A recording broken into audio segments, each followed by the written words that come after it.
గత 15 నెలలుగా సీఎం రేవంత్ రెడ్డి గారి నాయకత్వంలో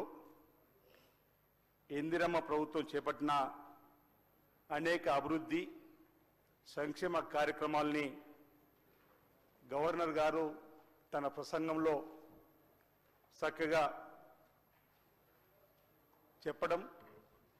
వారికి నా వైపు నుంచి ప్రత్యేకమైనటువంటి కృతజ్ఞతలు ఈ సందర్భంగా తెలియజేస్తూ తెలంగాణ ప్రజల ఆకాంక్షలకు అనుగుణంగా మా కాంగ్రెస్ ప్రభుత్వం గౌరవ ముఖ్యమంత్రి గారి నాయకత్వంలో అడుగులు వేస్తుంది. గత బీఆర్ఎస్ ప్రభుత్వం ఈ రాష్ట్రాన్ని ఆర్థికంగా చిన్నాభిన్నం చేసినప్పటికీ 7 లక్షల కోట్ల అప్పుల్లో ఈ రాష్ట్రాన్ని అప్పుల కుప్ప రాష్ట్రంగా మార్చినప్పటికీ కూడా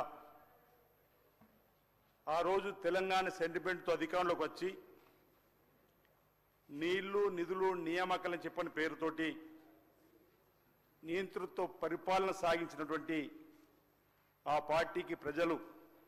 తగిన సమయంలో సరైనటువంటి తీర్పునిచ్చి ఈ రాష్ట్రంలో కాంగ్రెస్ ప్రభుత్వం రావాలి, కాంగ్రెస్ ప్రభుత్వంతోనే ఇందిరమ్మ రాజ్యం వస్తుంది, పేదల ప్రభుత్వం ప్రజా పాలన వస్తుందని చెప్పని భావనతో ప్రజలు ఇచ్చిన అవకాశంతో కాంగ్రెస్ ప్రభుత్వం రావడం, ఇందిరమ్మ రాజ్యం గౌరవ ముఖ్యమంత్రిగా రేవంత్ రెడ్డి గారు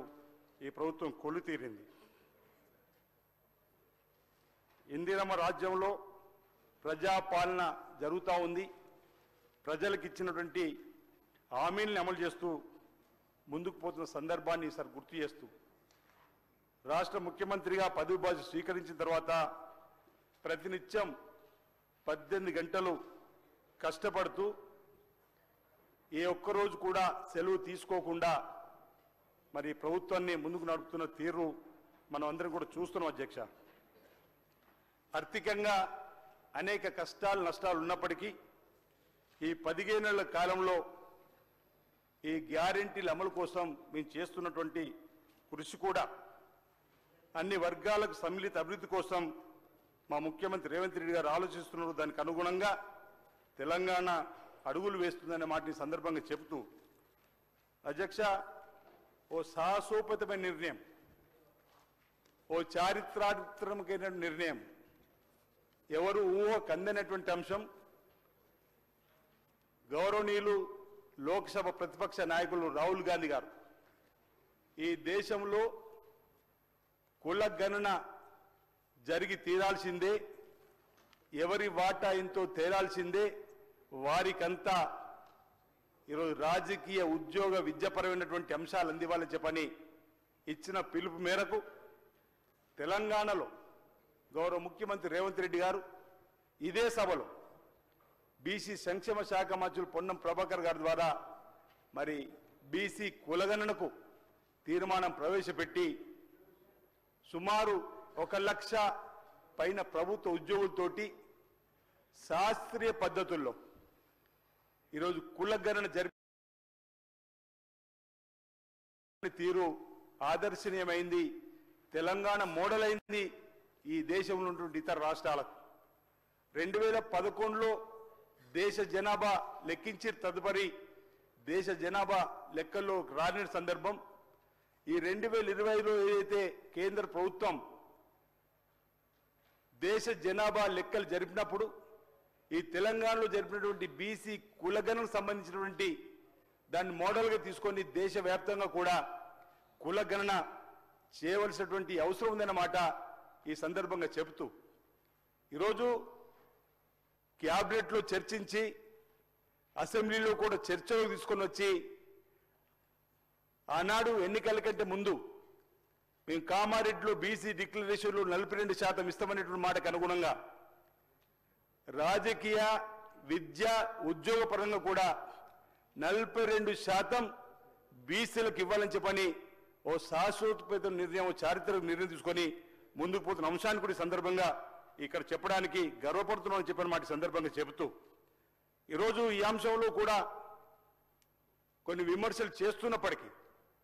అసలు ఇప్పటివరకు లెక్క ఎక్కడ కూడా పక్కాగా లేని సందర్భంలో బీసీల కులగణన ద్వారా 56.33% ఈరోజు లెక్క తేలిన సందర్భంలో దానికి అనుగుణంగా భవిష్యత్తులో ఆ వర్గాలకు ప్రభుత్వాల పక్షాన వచ్చేటువంటి రాయితీలు కానీ వచ్చేటువంటి ఉపాధి కానీ వచ్చేటువంటి న్యాయం చేసేటువంటి కార్యక్రమాలకు సహకారం అందించాల్సింది పోయి ప్రతిపక్షానికి సంబంధించినటువంటి బీఆర్ఎస్ కానీ బీజేపీ కానీ అక్కడక్కడ విమర్శించిన తీరును సరికాదని మాట సందర్భంగా చెబుతూ అసలు బీసీ కులగణ జరుగుతుంటే వైపు బాధ్యత గల ప్రతిపక్ష నేతగా ఉన్నటువంటి కేసీఆర్ గారు కానీ ఈ సభలో ఉన్నటువంటి ఇతర పెద్దలు ప్రతినిత్యం మాట్లాడేటువంటి హరీష్ రావు గారు కానీ కేటీఆర్ గారు కానీ అసలు ఈ బీసీ కులగణలో పాల్గొనకపోవడాన్ని ఏమన్నా అధ్యక్షాన్ని అడుగుతా ఉన్నా ఈరోజు బలిన వర్గాలపైన ఇంత చిన్న చూపాన్ని మేము అడుగుతున్నాం ఓవైపు బీసీ కులగణ జరుగుతుంటే అందులో వాళ్ళు చేరి వాళ్ళ యొక్క వివరాలు చెప్పి దీనికి ఊతం ఇవ్వాల్సినటువంటి వీళ్ళు అందులో పాల్గొనకుండా ఇంకా ప్రతినిత్యం విమర్శలు చేస్తూ గౌరవ ముఖ్యమంత్రి రేవంత్ రెడ్డి గారు కానీ ప్రభుత్వాన్ని కానీ బదనం చేసేటువంటి కార్యక్రమం చేస్తున్నారు ఇది సరికాదన్నమాట అనేక సందర్భాలు చెప్పినాం ఈ సభ ద్వారా కూడా ఈరోజు ఈ కులగణన జరగడం అనేది చారిత్రాత్మక నిర్ణయము ఓ సాహసోపేతమైన నిర్ణయము బలహీన వర్గాలందరూ కూడా ఎన్నో సంవత్సరాలుగా ఎదురు చూస్తున్నటువంటి ఓ అంశం ఈరోజు తెలంగాణలో రావడం ఈ తెలంగాణ దేశానికి రోల్ మోడల్ కావడం ఈరోజు ఇక్కడ మేము అదృష్టంగా భావిస్తున్నాం అధ్యక్ష అదేవిధంగా ఉన్నటువంటి భారతీయ జనతా పార్టీకి సంబంధించినటువంటి మిత్రులు కూడా ఈరోజు చిత్తశుద్ధితోటి ఏదైతే 42% రిజర్వేషన్ ఇవ్వాలని చెప్పి మేము అనుకుంటున్నామో భారతీయ జనతా పార్టీ కేంద్రంలో ఉన్నటువంటి ప్రభుత్వంతో ఒప్పించి మెప్పించి ఈ రిజర్వేషన్ కు అక్కడ కూడా మాకు సహకారం అందించి ఏమాత్రం ప్రేమ ఉన్నా కేంద్రం ఒప్పించి 42% రిజర్వేషన్ అమలయ్యేలా చూడాలని చెప్పి ఇక్కడ ఉన్నటువంటి భారతీయ జనతా పార్టీ కూడా ఈ సందర్భంగా నేను తెలియజేస్తూ ఈరోజు అన్ని విధాలుగా బలహీన వర్గాలకు సంబంధించిన వారికి న్యాయం జరపాలని చెప్పిన ఆలోచనతోనే ఈ ప్రభుత్వం ముందుకు పోతున్న మాటను చెప్తూ ఈ అంశంలో బలహీన వర్గాలకు సంబంధించిన వాడిగా మా ముఖ్యమంత్రి రేవంత్ రెడ్డి గారికి సర్వదా రుణపడి ఉంటామన్నమాట ఈ సందర్భంగా నేను తెలియజేస్తూ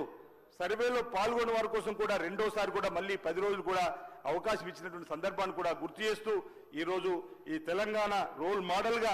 ఈ దేశానికి లోక్సభలో కూడా రాహుల్ గాంధీ గారు తెలంగాణలో బీసీ కులగణన జరిగింది ఇంచుమించు 90%, 85% వరకు మనం వచ్చినట్టు తేలింది ఈరోజు ఈ సందర్భం ఉంటే ఈ ప్రభుత్వాన్ని అభినందించాల్సి పోయి అక్కడక్కడ విమర్శ చేస్తున్న వారికి నేను సూచన చేస్తా ఉన్నా అభినందించండి ప్రభుత్వాన్ని బలహీన వర్గాలకు మేలు జరిగేటువంటి కార్యక్రమాన్ని స్వాగతిద్దాం ఈరోజు బీసీ కులగణనకు సంబంధించిన అంశంలో అందరూ కూడా కలిసి భవిష్యత్తులో ఆయా వర్గాలకు ప్రభుత్వం పక్షాన్ని ఇచ్చేటువంటి రాయితీలు ఫలాలు అందే విధంగా మనందరం కూడా కలిసికట్టుగా కృషి చేస్తామన్నమాట ఈ సందర్భంగా తెలియజేస్తూ వ్యవసాయ రంగానికి సంబంధించి కూడా అధ్యక్ష నిన్నటి రోజు గవర్నర్ గారి ప్రసంగంలో రాయితీ ఒక్కొక్క అంశాన్ని చెప్పినప్పుడు ఈరోజు వ్యవసాయానికి సంబంధించిన అంశం కూడా వారు చెప్పడం జరిగింది ఈరోజు వ్యవసాయానికి సంబంధించి రైతులకు రైతు అనబడేవారు రాజుగా ఉండాలని రైతు అనబడేవారు పైచేయిగా ఉండాలని రైతు అనబడే వారికి అన్ని రకాలుగా చేతునివ్వాలి ఈ దేశానికి ప్రపంచానికి పట్టెడన్నం పెట్టేటువంటి రైతును రాజుగా చూడాలని చెప్పని మొదటి నుంచి కూడా కాంగ్రెస్ పార్టీ ప్రభుత్వాలు రైతు కోసం అనేక కార్యక్రమాలు తీసుకొచ్చింది అధ్యక్ష ఆ రోజు డాక్టర్ వైఎస్ రాజశేఖర గారు ముఖ్యమంత్రి ఉన్నప్పుడు ఉచిత విద్యుత్తును ఉచిత కరెంటును ఇవ్వాలని చెప్పని ఈరోజు ఎన్నికల్లో ఇచ్చిన హామీ మేరకు ఉచిత కరెంటును ప్రారంభం చేసింది అధ్యక్ష అంతేకాదు రైతులు పండించిన పంటలకు మద్దతు ధర కొనుగోలు చేయాలని చెప్పని గ్రామాల్లో ఐకేపీ సెంటర్లు ఆనాడు మహిళా తల్లుల్ని లక్షాధికారులుగా మార్చాలని చెప్పని ఐకేపీ సెంటర్ల ద్వారా ధాన్యం కొనుగోలు కేంద్రాలు ప్రారంభం చేసి ఈరోజు ముందుకు తీసుకొని పోయి రైతాంగానికి అనేక ప్రాజెక్టులు కూడా జలయజ్ఞం ద్వారా ఆనాటి ప్రాజెక్టులు ప్రారంభం చేసింది కూడా మీరందరూ కూడా తెలుసు అధ్యక్ష ఈరోజు రైతులకు సంబంధించి మేలైన కార్యక్రమాలు కూడా నిన్ను తీసుకుపోతున్న అంశాన్ని ఈరోజు గవర్నర్ గారు నిన్నటి రోజు మాట్లాడిన సందర్భంగా ఈ ధన్యవాదాలు తెలియజేస్తూ ఈరోజు గత ప్రభుత్వానికి సంబంధించినటువంటి అంశంకి వస్తే కేవలం ఒక రైతు బంధు ఇచ్చి అధ్యక్ష కేవలం ఒక రైతు బంధు ఇచ్చి అన్ని బంధు చేసి రైతులకు గతంలో సబ్సిడీలు పనిముట్లు ఇతరత్ర ఇచ్చేటువంటి సందర్భం ఉంటే వాడిని అన్నింటినీ ఆపేసి కేవలం ఒక రైతు బందే జిందా తిలస్మత్ అనే విధంగా ఏ రోగం వచ్చిన గతంలో జిందా తిలస్మత్ ఇచ్చేవారు అదేవిధంగా రైతు బంధు ఒకటిచ్చి రైతుకు ఎలాంటి సందర్భంలో కూడా ఆదుకునేటువంటి సందర్భాలు చేయలేదు అధ్యక్ష ఈ అంశాన్ని కూడా దయచేసి గమనించాలని చెప్పిన సందర్భంగా కోరుతూ ఈరోజు ఈ ప్రభుత్వం వచ్చిన తర్వాత రైతుల కోసం అనేక కార్యక్రమాలు తీసుకుని వస్తున్నాం రైతుకు సంబంధించి రుణమాఫీ అధ్యక్ష 25 లక్షల పై కుటుంబాలకు 21,000 కోట్లు ఇంచుమించు రుణమాఫీ చేసి 2 లక్షల లోపు రైతులను ఆదుకున్నట్టు ప్రభుత్వం అధ్యక్ష. గత 10 సంవత్సరాల్లో 2014 నుంచి 18 వరకు ₹1,00,000 రుణమాఫీ అంటే పావలా అధ్యక్ష వడ్డీకే వెళ్ళిన సందర్భం. 2018లో అధికారులకు వచ్చినప్పుడు ₹1,00,000 రుణమాఫీ అంటే కేవలం 11,000 పైచిలు కోట్లు రిలీజ్ చేస్తే అందులో వడ్డీకి 8,000 కోట్లు అయింది, 4,000 కోట్ల రైతులకు వచ్చిన సందర్భం. కానీ ఈ ప్రభుత్వం ఇచ్చిన మాట కట్టుబడి ఇంచుమించు 21,000 కోట్లు 2 లక్షల లోపు ఉన్నటువంటి వారికి రుణమాఫీ చేసి కొత్తగా తిరిగి వాళ్ళు రుణము పొందేటువంటి అవకాశాన్ని ఆనాడు మన్మోహన్ సింగ్ గారు ప్రధానమంత్రి ఉన్నప్పుడు, వైఎస్ రాజశేఖర్ ముఖ్యమంత్రి ఉన్నప్పుడు మొదటిసారిగా అప్పుడు కూడా రుణమాఫీ అయినప్పుడు పాసు పుస్తకాలు రైతు చేతికి వచ్చినాయి. మళ్ళీ ఇప్పుడే రేవంత్ రెడ్డి గారి సర్కారులో ఇందిరమ్మ రాజ్యంలో రైతులకు పాసు పుస్తకాలు తిరిగి వచ్చి కొత్తగా రుణం పొందిన అధ్యక్ష. ఇది కాంగ్రెస్ పార్టీ ప్రభుత్వం రైతులకు చేతులిచ్చేటువంటి కార్యక్రమం. అంతేకాకుండా నాణ్యమైనటువంటి విత్తనాలు అందించేటువంటి కార్యక్రమంతో పాటు వాళ్ళు పండించిన వరి పంటలు కానీ ఇతర పంటలు కానీ కూడా కొనుగోలు కేంద్రాల ద్వారా కొనుగోలు చేసే కార్యక్రమం మీరు గమనించిన అధ్యక్ష. గతంలో వరి ధాన్యం కొనుగోలు కేంద్రాలలో 40 కిలోల సంచికి 3 నుంచి 4 కిలోలు అధికంగా జోకిన సందర్భం అధ్యక్ష. ఈ ప్రభుత్వం వచ్చినాక అధిక తూకం తప్పు క్వింటాలు 10 కిలోలు అయితే నేను 40 కిలోల సంచికి 4 కిలోలు జోకి అదనంగా రైతు నష్టం చేసిన సందర్భం అయితే గౌరవ ముఖ్యమంత్రి గారు రేవంత్ రెడ్డి గారు పదవి బాధ్యత స్వీకరించి ప్రభుత్వం వచ్చిన తర్వాత తప్ప తాలు పేరిట అధికంగా జోకే సవాల్ లేకుండా రైతుకు న్యాయం చేసినటువంటి సందర్భాన్ని కూడా ఈ సందర్భాన్ని గుర్తు చేస్తున్నాను అధ్యక్ష. ఈరోజు గతంలో పాలమూరు రంగారెడ్డికి సంబంధించిన ఎత్తిపోతలను మధ్యలో వదిలేసిన అధ్యక్ష. 1,00,000 కోట్లతో కట్టిన కాళేశ్వరం ఈరోజు కమిషన్తో బలైపోయినటువంటి విషయాన్ని కూడా సందర్భంగా నేను గుర్తు చేస్తూ ఈరోజు వస్తాం దాన్ని కూడా వస్తాం. ఈరోజు బీఆర్ఎస్ ప్రభుత్వము చేసినటువంటి అంశాలు 1 కాదు 2 కాదు అధ్యక్ష, అనేకము రైతుల వ్యతిరేకంగా ఉన్నటువంటి సందర్భం. ఈరోజు ఈ ప్రభుత్వం వచ్చిన తర్వాత ఈరోజు ఇందిరమ్మ ఆత్మీయ భరోసా కింద భూమి లేని రైతు కూలీలకు కూడా 12,000 రూపాయలు ఇవ్వాలని అంటే అటు రైతుల సంక్షేమము ఇటు కూలీల సంక్షేమం చూడాలని చెప్పిన ఒక లక్ష్యంతో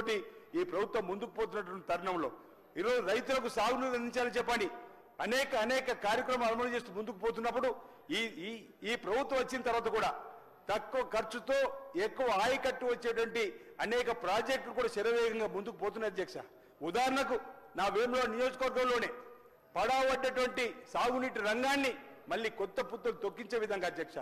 ఎల్లంపల్లి శ్రీపాద సాగర్ ప్రాజెక్టు పెద్దలు శ్రీధర్ బాబు గారి తండ్రి గారు మీ స్థానంలో ఆరునాడు రాజా శత్రువు ఉన్నటువంటి శ్రీపాదరావు గారి పేరు మీద శ్రీపాద ప్రాజెక్టు మనం నిర్మాణం చేసుకొని 1,737 కోట్లు 2005లో ఆనాటి ముఖ్యమంత్రి రాజశేఖర్ గారు మంజూరు చేస్తే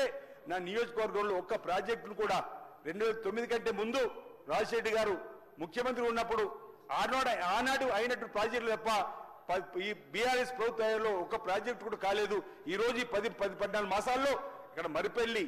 రిజర్వాయర్ అనేది కానీ మా దగ్గర కలిగొడ సూరం ప్రాజెక్టు అదేవిధంగా లచ్చపేట తన దగ్గర కాలువల పనులు శరవేయించారు. అదేవిధంగా రాష్ట్ర వ్యాప్తంగా కూడా ఇరిగేషన్ పనులు వేగవంతం అవుతున్నట్టు సందర్భాన్ని చెప్పడానికి కోసం ఉదాహరణగా నేను చెప్పడానికి కోసం ప్రయత్నం చేసేటువంటి కార్యక్రమం చేస్తున్నా అధ్యక్ష. అదేవిధంగా సన్నవడ్లు పండించేటువంటి వారికి కూడా ఈ ఏడాది నుంచి 500 రూపాయల బోనస్ ఇస్తున్నాం అధ్యక్ష. ఇంచుమించు 1,206 కోట్ల రూపాయలు రైతుల ఖాతాలో వేశాం. బీఆర్ఎస్ సర్కార్ ఏనాడు కూడా బోనస్ గురించి ఆలోచించిన సందర్భం లేదు. కనీస మద్దతు ధర కూడా ఇవ్వలేకపోయింది అధ్యక్ష. ఈ విషయాన్ని కూడా గమనించమని సందర్భం కోరుతూ రైతు వేదికల ద్వారా నిరుపయోగం ఉండని చెప్పని ఈరోజు వ్యవసాయ అధికారులకు శాస్త్రులతో మాట్లాడడానికి కోసం ఈరోజు వీడియో కాన్ఫరెన్స్ సౌకర్యాన్ని కూడా ఏర్పాటు చేసి అక్కడ కూడా అధునాతన పద్ధతుల్లో వ్యవసాయం చేయడానికి కోసం కార్యక్రమాలు చేసేటువంటి సందర్భం కూడా నేను గుర్తు చేస్తున్నాను అధ్యక్ష. వ్యవసాయ రంగాన్ని పటిష్టపరచడానికి ఈరోజు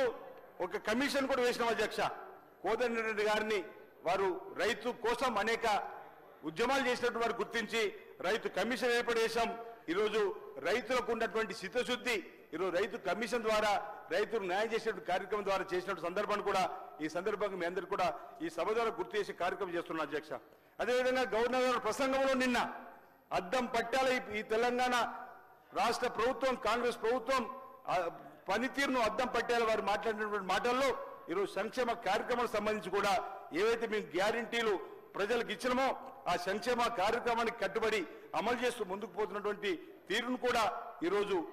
కళ్ళకు కట్టినట్టుగా వారు చెప్పినటువంటి సందర్భం. ఈ ప్రభుత్వం వచ్చిన తర్వాత ఈ ప్రభుత్వం వచ్చినాక 3 రోజుల నుంచి ప్రభుత్వం కూలిపోలు కోరుకున్న వాళ్ళు వాళ్ళైతే ఈ ప్రభుత్వం వచ్చిన 3 రోజుల్లో మహాలక్ష్మి పథకాన్ని అమలు చేసిన అధ్యక్ష.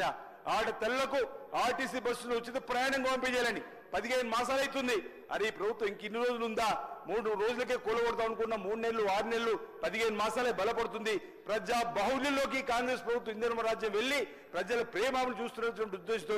ఈరోజు అక్కడక్కడ విమర్శలు చేస్తున్నారు తప్ప మరొకటి కాదు. ఈర్ష్యా భావంతో విమర్శ తప్ప ఈరోజు మా ముఖ్యమంత్రి గారి పైన వ్యక్తిగత కోపంతో విమర్శ తప్ప మరొకటి కాదని మాట సందర్భం చెప్తూ మేము అధికారులకు వచ్చిన 3 రోజుల్లోనే మహాలక్ష్మి పథకంలో భాగంగా ఆడబిడ్డలకు ఉచిత ప్రయాణం పంపించేస్తే అధ్యక్ష నిన్నటి వరకు 2 రోజుల క్రితం వరకు నిన్న గవర్నర్ గారు ప్రసంగించినటువంటి దాని వరకు చూస్తే 1,49,63,000 ప్రయాణాలు జరిగినాయి అధ్యక్ష. ఈరోజు 1,149,63,00,000కు సంబంధించినటువంటి ప్రయాణాలు జరిగినాయంటే ఇది మామూలు అంశం కాదు అధ్యక్ష. ఆడపిల్లలకు మనం ఇచ్చిన గౌరవం ఈరోజు దానితోటి ఆర్టీసీకి ఏదైతే ఆడబిడ్డలకు ఇప్పటివరకు ఆదా అయిన డబ్బు 5,05,90,00,000. అదేవిధంగా ఆర్టీసీని కూడా మనం సంరక్షించుకున్న వాళ్ళం అధ్యక్ష. ఇది ఈ ప్రభుత్వం యొక్క ఆలోచన. ఈ మహాలక్ష్మి పథకం ద్వారా ఆడపిల్లలకు ఆర్టీసీ బస్సు ప్రయాణం ద్వారా అనేక దేవాలయాల దగ్గరికి వెళ్ళినా రాత్రి బిడ్డ దగ్గరికి వెళ్ళాలనుకుంటా లేదు కొడుకు హైదరాబాద్ చదువుకుంటూ వెళ్ళాలనుకుంటే వెంటనే బయలుదేరి వెళ్ళడంలో చిరు వ్యాపారాలు కూడా ఈరోజు ఆర్థికంగా దుకాణదారులు కూడా దేవాలయాల దగ్గర ఉన్నటువంటి బిజినెస్ కూడా పెరుగుతుంది అధ్యక్ష. దీంతో ఈ విధంగా లాభం ఉందన్న మాట సందర్భంగా చెప్తూ అదేవిధంగా ఇందిరా మహిళా శక్తి కమిషన్ ద్వారా కూడా ఈరోజు ఆనాడు కాంగ్రెస్ ప్రభుత్వం అధికారం ఉన్నప్పుడు మహిళా తల్లులు లక్షాధికారులుగా మార్చాలని చెప్పిన సంకల్పంతో ముందుకు పోయినాం. ఈ రోజు గౌరవ ముఖ్యమంత్రి రేవంత్ రెడ్డి గారు ఈ రాష్ట్రంలో ఉన్నటువంటి మహిళలను కోటీశ్వరాలుగా మార్చాలని చెప్పని మొదటి సంవత్సరం బడ్జెట్ లో 20,000 కోట్లు పెట్టుకొని రాష్ట్ర వ్యాప్తంగా బ్యాంకు లింకేజ్ ద్వారా శ్రీనిధి ద్వారా ఈరోజు మహిళా తల్లులకు ఇచ్చేటువంటి కార్యక్రమం మొన్ననే అంతర్జాతీయ మహిళా దినోత్సవం సందర్భంగా కూడా ఈరోజు 1,00,000 మంది మహిళలతోటి సమావేశాలు కూడా మా డిప్యూటీ ఉప ముఖ్యమంత్రి బట్టి విక్రమ మాటల్లో కూడా చెప్పడం జరిగింది. 20,000 కాదు ఇంకా అదనంగా 1,000 కోట్లు ఇప్పించి 21,000 కోట్లతో ముఖ్యమంత్రి గారు కూడా మహిళా తల్లులకు భవిష్యత్తులో ఇంకా వ్యాపార పరంగా ముందుకు పోవడానికి మండల కేంద్రాల్లో రైస్ మిల్ ఏర్పాటు చేయడానికి అవకాశం ఇస్తామని ఇంచుమించు 1000 బస్సులకు ఈరోజు మహిళా తల్లులను ఓనర్లు చేసి ఆర్థికంగా ఎదగడానికి కోసం చేసే ప్రయత్నం చేస్తామని ఆ సభ ద్వారా కూడా చెప్పిన సందర్భాన్ని కూడా ఈ సందర్భంగా మేము గుర్తు చేస్తున్నాం అధ్యక్ష. దాంతో పాటు స్వయం సహాయక సంఘాల్లో ఉన్నటువంటి వారిని వారి సేవలను ముందుకు తీసుకోవడం కోసం ప్రయత్నం చేసేటువంటి కార్యక్రమాన్ని కూడా ఈరోజు ఈ ప్రభుత్వం చేస్తుందనే మాట సందర్భంగా చెప్తూ మరో పథకం అధ్యక్ష గృహజ్యోతి 200 యూనిట్లు కాల్చుకునేటువంటి వారికి ఇంటికి గృహానికి సంబంధించి కరెంటు ఉచితమని చెప్పడం అధ్యక్ష. ఈ ప్రభుత్వం వచ్చిన తర్వాత ఆ కార్యక్రమం చేస్తున్నాం. గ్రామాల్లో 95% అధ్యక్ష. కొన్ని గ్రామాల్లో 95% ఈరోజు కరెంటు బిల్లు కడతలేరు అధ్యక్ష. ఈ ప్రభుత్వం వచ్చిన మొదటి నెల నుంచే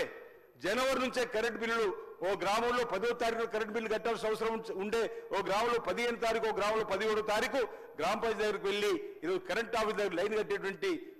క్యూలో ఉండి కరెంటు బిల్లు కట్టేటువంటి స్థితి నుంచి వారి పేరు ప్రభుత్వం ఈరోజు కరెంటు బిల్లు కట్టేటువంటి కార్యక్రమం అధ్యక్ష. గృహజ్యోతి అనేది చాలా బ్రహ్మాండంగా ముందుకు పోతుంది. ఈ మధ్యలో నా నియోజకవర్గంలో ఈ కార్యక్రమం ప్రారంభించిన సిరిసిల్ల అంబారిపేట అనుపురం సిరికొండ మేడిపల్లి ఇలాంటి చందుర్తి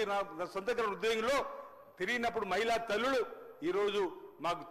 చాలా మేలు చేసినటువంటి పథకాలలో గృహజ్యోతి కూడా ఉంది. ప్రతి నెల కాగానే అప్పుడు ఆ ప్రభుత్వంలో కరెంట్ ఛార్జీలు పెంచిన సందర్భం మీరేమో ఉచితంగా మా ఇంటికి కరెంట్ ఇస్తున్నారు. రైతులకు ఉచిత కరెంట్ ఇచ్చింది మనమే అధ్యక్ష. ఈ రోజు ఈ ప్రభుత్వం మళ్ళీ గ్రామీణ ప్రాంతంలో పేదలు కూడా ఇంటికి ఉచితంగా కరెంట్ ఇచ్చింది కూడా ఈ కాంగ్రెస్ ప్రభుత్వం మాట సందర్భంగా మీ ద్వారా ఈ ప్రజానికాన్ని కూడా తెలియజేస్తూ దాంతో పాటు అధ్యక్ష ప్రతినిత్యం మహిళా తల్లులకు గతంలో ఈ సిలిండర్ల వ్యవస్థను కూడా తీసుకొచ్చింది కాంగ్రెస్ ప్రభుత్వమే. ఇందిరాగాంధీ ఆనాడు కట్టెల పొయ్యి మీద ఊదు గొట్టం ద్వారా ఏదైతే వంట చేస్తున్నప్పుడు టీబీ వస్తే ఏదైతే అనారోగ్యం పాలవుతుందో కట్టెల పొయ్యి పైన కాకుండా సిలిండర్ ద్వారానే మన కార్యక్రమాలు అమలు చేసే విధంగా ఉండాలని చెప్పి గ్యాస్ సిలిండర్ వ్యవస్థను తీసుకొచ్చింది ఆనాడు ఇందిరమ్మ. ఆ తల్లి పేరు ఇందిరమ్మ రాజ్యం అంటున్నాం. అలాంటి గ్యాస్ సిలిండర్ కు ఈరోజు 500 రూపాయలకి ఇచ్చే కార్యక్రమం ఏదైతే సబ్సిడీ ఇస్తున్నామో అది కూడా అధ్యక్ష ఇప్పటి వరకు ప్రతి నెల 433 కోట్ల రూపాయల సబ్సిడీ కింద చెల్లిస్తున్న అంశాన్ని ఈ సందర్భంగా గుర్తు చేస్తూ ఆరోగ్యశ్రీ అధ్యక్ష పేదలకు ఆరోగ్యశ్రీ పథకాన్ని పేదలకు ఉపయోగపడే ఏ కార్యక్రమం దేశంలో చూసుకున్నా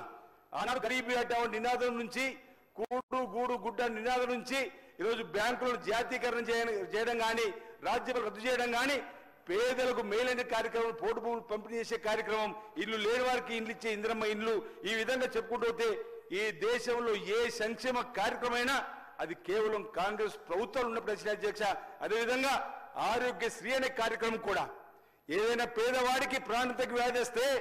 ఏదైనా పేదవాడికి ఒకవేళ యాక్సిడెంట్ అయినా జరిగి ఇబ్బంది అయ్యి ఆసుపత్రికి పోతే అప్పుల పాలు చేసి ఆ వ్యాధిని న్యాయం చేసుకునే పరిస్థితి ఒకరి అప్పు పుట్టపోతే మరణానికే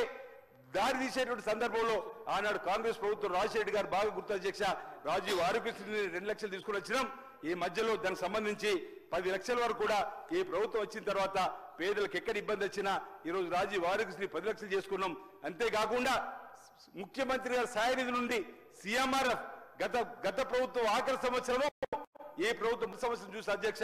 వాళ్ళు పెద్ద దామోదర్ రాజనరసింహ గారు వైద్య ఆరోగ్య శాఖ మంత్రులుగా 400 పైచిలు కోట్లు వారిస్తే ఈరోజు ఈ ప్రభుత్వం మొదటి సంవత్సరమే 800 పైచిలు కోట్లను ముఖ్యమంత్రి గారి సాయ నిధి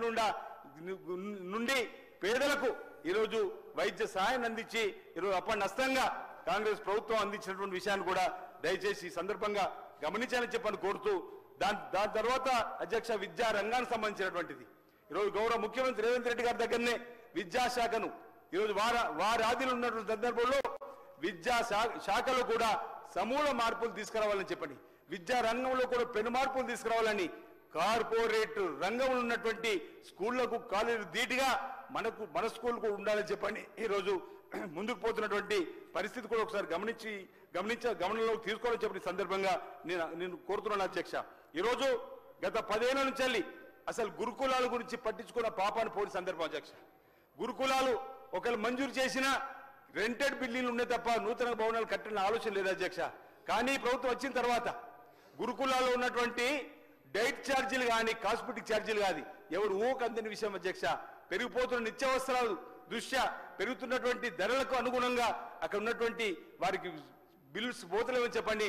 40% డైట్ ఛార్జీలు 200% కాస్మెటిక్ ఛార్జీలు అధ్యక్ష ఈ హౌస్ లో ఉన్న ఎమ్మెల్యేలందరూ కూడా వివిధ హోదాల నాయకులందరూ కూడా ఒకరోజు గురుకులకు వెళ్లి ఈ మెనూకు సంబంధించిన అంశం కానీ ఈ పెంచిన ఛార్జీలకు సంబంధించిన అంశం చెబితే విద్యార్థులు వారి తల్లిదండ్రులు ఆనందానికి అవధులేదు అధ్యక్ష మా బిడ్డలను ఈ ప్రభుత్వం తమ పిల్లలు తమ కన్న బిడ్డలాగా చూసుకుంటుంది నాణ్యమైన భోజనం నాణ్యతతో కూడినటువంటి విద్యను అందిస్తూ ఈరోజు గురుకులాలను పటిష్టం చేస్తుందని చెప్పని ఈరోజు పేద ప్రజలకు సంబంధించి కుటుంబాలు ఉన్న వాళ్ళు ఈరోజు అభినందిస్తున్న సందర్భం అధ్యక్ష మేము కూడా వెళ్ళినాం వేములవాడలో కానీ సిరిసిల్లలో అనేక ప్రాంతాల్లో వెళ్తే ప్రతి ఒక్కరు కూడా ఆనంద బాష్పాలు రాల్సినటువంటి పేద కుటుంబాల తల్లిదండ్రులు కూడా దగ్గర ఉండి చూసిన అధ్యక్ష ఈ విధంగా మేము ఆలోచన చేయలేమని మనం 3 మాసాలకు సరిపడా ఏదైతే ఏ రోజు ఏవి ఇవ్వాలి నాణ్యమైన ఫుడ్ అనేది కూడా ఈరోజు మనం ఇచ్చిన సందర్భాన్ని కూడా దయచేసి ఈ సందర్భంగా నేను గుర్తు చేస్తూ ఈరోజు ఎస్సీ ఎస్టీ బీసీ మైనార్టీ పిల్లలకు సంబంధించి ఈరోజు ఇంకా మరింత ముందుకు తీసుకొని పోవాలని చెప్పని ఈరోజు నిన్న 3 రోజుల క్రితమే గౌరవ ఉప ముఖ్యమంత్రి బట్టి విక్రమార్క గారు కూడా మనకు చెప్పడం జరిగింది అధ్యక్ష ఈరోజు యంగ్ ఇండియా స్కూల్ అంటే ఇంటిగ్రేటెడ్ రెసిడెన్స్ స్కూల్ను ఏదైతే ముందుకు తీసుకొని పోవాలని చెప్పండి ఎస్సీ ఎస్టీ బీసీ మైనార్టీకి సంబంధించినటువంటి వారికి 55 నియోజకవర్గాల్లో అధ్యక్ష ఒక్కొక్క రెసిడెన్షియల్ స్కూల్ కు 200 కోట్ల రూపాయలను ఈరోజు మంజూరు చేస్తూ సుమారు 11,000 కోట్లతోటి 55 నియోజకవర్గాల్లో మొదటి దశలో ఈరోజు ఈ స్కూళ్లను రెసిడెన్షియల్ స్కూళ్లను నిర్మాణం చేసేటువంటి కార్యక్రమం చేస్తున్నాం ఇది అధ్యక్ష ఒక విప్లవాన్ని విద్యా వ్యవస్థలో ఈ స్కూళ్లు తీసుకురాబోతుందని చెప్పడం కోసం నేను చేసేటువంటి ప్రయత్నం ఇది మా ముఖ్యమంత్రి రేవంత్ రెడ్డి గారి ఆలోచనతో వచ్చినటువంటి ఆలోచన ఈ ఇందిరమ్మ రాజ్యంలో కాంగ్రెస్ ప్రభుత్వం చేస్తున్నటువంటి ఆలోచన మాట సందర్భం చెప్తున్నా అధ్యక్ష అంతేకాదు ఈరోజు మా ముఖ్యమంత్రి గారి కళ్ళ ప్రాజెక్ట్ అయినటువంటి యంగ్ ఇండియా స్కిల్ యూనివర్సిటీ తీసుకొస్తున్నాం అధ్యక్ష ఈరోజు స్కిల్ అదేవిధంగా స్పోర్ట్స్ యూనివర్సిటీ తీసుకుని వచ్చి అదేవిధంగా గతంలో ఉన్నటువంటి ఐటీఎల్ పేరును అడ్వాన్స్ టెక్నాలజీ సెంటర్ గా మార్చి ఏటీసీని కూడా తీసుకొని వచ్చేటువంటి ఈరోజు ఈ ప్రభుత్వం చేస్తున్నటువంటి కార్యక్రమాలు ఒకసారి యంగ్ ఇండియా స్పోర్ట్స్ యూనివర్సిటీ కానీ ఏదో skill India young India skill university కానీ అడ్వాన్స్ టెక్నాలజీ సెంటర్లు ఏటీసీలు కానీ ఏదైతే ఉందో వాటిని ముందుకు తీసుకునే ప్రయత్నం చేస్తున్న దాన్ని దయచేసి గుర్తు చేసే ప్రయత్నం చేస్తున్నారు అధ్యక్ష అదేవిధంగా ప్రభుత్వ పాఠశాలలో కూడా ప్రభుత్వ పాఠశాల రూపురేఖలు మార్చడానికి అమ్మ ఆదర్శ పాఠశాల కింద అనేక నిధులు కూడా వెచ్చించిన సందర్భాన్ని కూడా సందర్భంగా మీకు గుర్తు చేస్తూ ఓవైపు మేమేమో స్పోర్ట్స్ యూనివర్సిటీ, స్కిల్ యూనివర్సిటీ